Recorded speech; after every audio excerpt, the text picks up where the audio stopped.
Hello guys, कैसे हो आप सभी मज़े में तो है ना। आइए आज हम बात करते हैं ऐसी जगह की जो आपने बहुत कम सुनी होगी और देखी तो शायद नहीं होगी।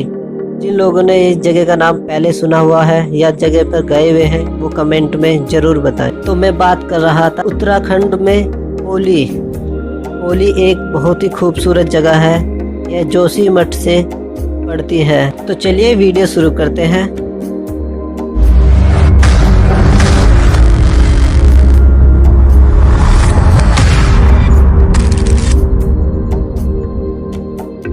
साथियों, आप जब भी ओली घूमने जाएं या कहीं भी स्नोफॉल बर्फीले स्थान पर सर्दियों में जाएं तो अपने साथ एक दो एक्स्ट्रा कपड़ा गरम रख कर ले जाएं। हाथों के दस्ताने, आँखों के लिए रंगीन चश्मा और कुछ खाने के लिए अपने पास बैग में हमेशा रखें। तब भी आप घूमने जाएं। और वहां जाकर आपको वहां पर किराए पर आपको जूते मिल जाएंगे बर्फ़ पे चलने के लिए। वे स्पेशली वहाँ के लिए होते हैं, उन्हें आप जरूर रेंट पर ले लें। वहाँ की ड्रेस आपको मिल जाएगी, वह भी आप रेंट पर ले लें और बर्फ़ में खूब एंजॉय करें। स्नोफॉल पड़ता हुआ अगर आपको मिल गया तो आपकी जन्नत आने वाली है। तो साथियों, जाइए और खुल के एंजॉय कीजिए ओली।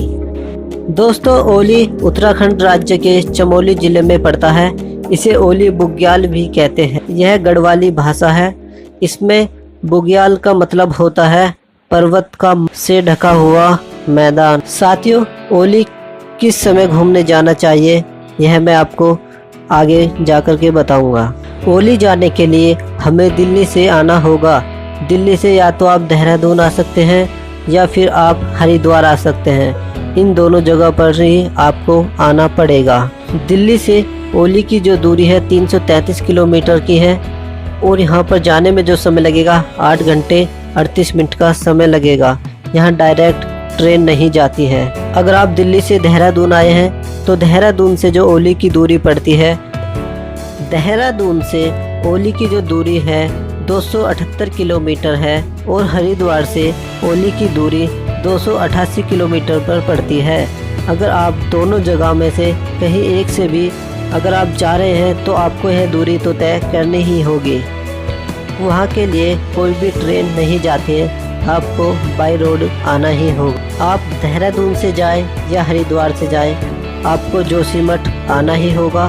यहाँ पे बस स्टैंड पर आपको हरिद्वार से जोशीमठ के लिए जो बस जाती है वह सुबह 5 बजे जाती है और दूसरी बस 9 बजे सुबह जाती है।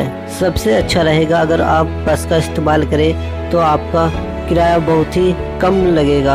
अगर आप टैक्सी लेकर जाते हैं या अपनी गाड़ी लेकर जाते हैं तो वह फिर आप हिसाब से तय करेंगे, वह आपको पे करना होगा। अगर आप बस से जा रहे हैं तो टिकट ऑनलाइन बुक कर लें। कभी कभी टिकट आपको नहीं मिल पाता है। वह आपको जोशीमठ उतार देगी। वहां आपको पहुंचकर रूम लेना होगा। जोशीमठ जाकर आप रात को रुक जाएंगे। जोशीमठ आप रात को लगभग 8 से 9 बजे तक पहुंच पाएंगे और आप वहीं स्टे करें। वहां आप अपने हिसाब से रूम ले सकते हैं, जिस रेंज का आपको रूम लेना है।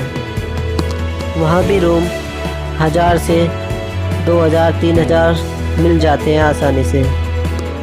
अगले दिन सुबह उठकर आप रेडी हो जाएं और नाश्ता करने के बाद आप जोशीमठ से ओली के लिए रवाना हो जाइए। ओली जाने के लिए आपको 2 रास्ते मिलते हैं। एक तो बाय रोड जा सकते हैं, दूसरा रोप वे के साथ जा सकते हैं। रोप वे में जाना आपको ज़्यादा बेनिफिट रहेगा। रोड से अगर आप जोशीमठ से ओली जा रहे हैं तो 10 किलोमीटर की दूरी आपको तय करनी होगी और आपको टैक्सी द्वारा जाना होगा, जो आपको लंबा रास्ता भी मिलेगा और महंगा भी पड़ सकता है।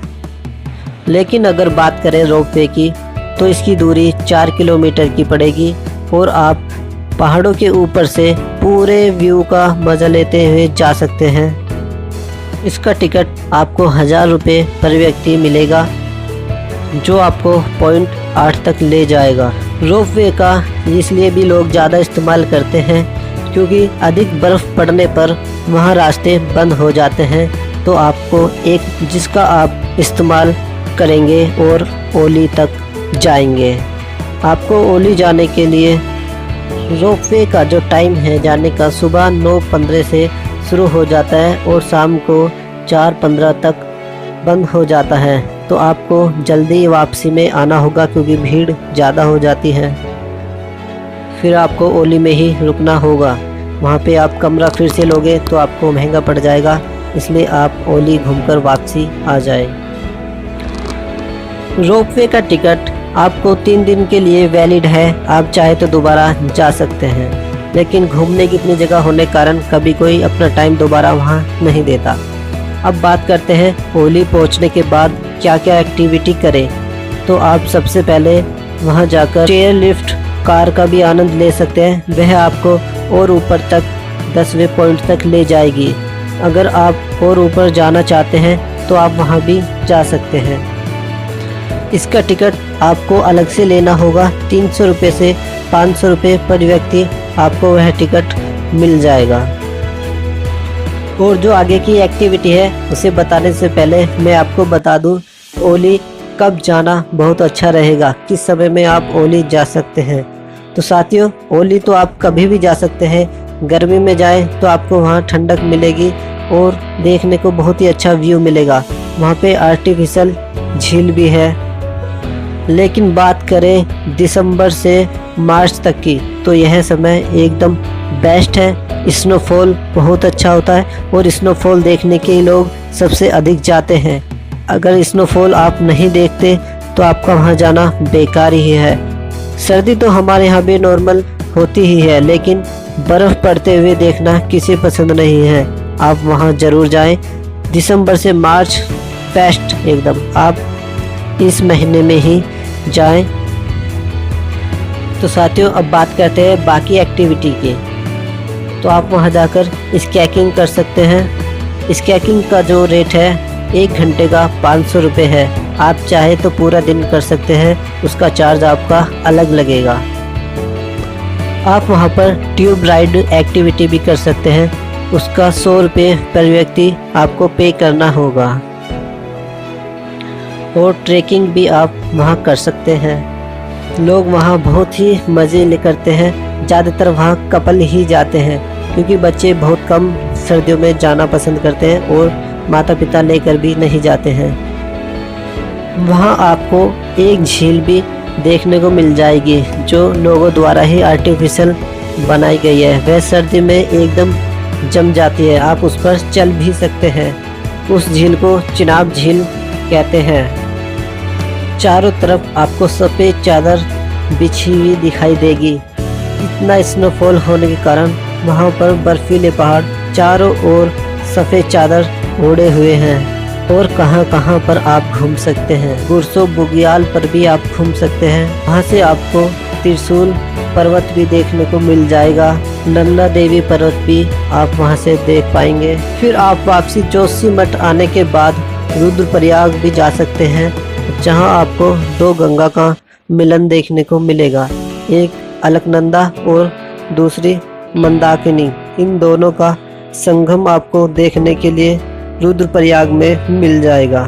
जोशीमठ ही एक ऐसी जगह है जहाँ से आप काफ़ी सारी जगहों को आराम से कवर कर सकते हैं और आकर के जोशीमठ रुक सकते हैं।